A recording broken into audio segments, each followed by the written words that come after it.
কিছু কথা মনে রাখবেন, বড় গাছ নড়ে কম, বড় মাছে কাটা কম, জ্ঞানী লোকের কথা কম, সৎ লোকের সংখ্যা কম, গুণী লোকের কদর কম, রাগী লোকের ধৈর্য কম, নিষ্ঠুর লোকের মায়া কম, শিশুদের হিংসা কম, সৎ লোকের বন্ধু কম, নিঃশ্বাসের বিশ্বাস কম।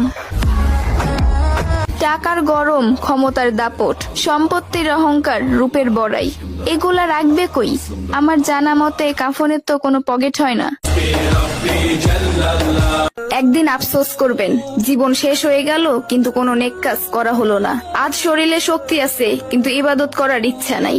এমন একদিন আসবে সামনে, ইবাদত করার ইচ্ছা হবে কিন্তু শরীরে কোনো শক্তি থাকবে না, একটা সেজদা দেওয়ার ক্ষমতা থাকবে না। এখনো সময় আছে, তওবা করে ফিরে আসুন।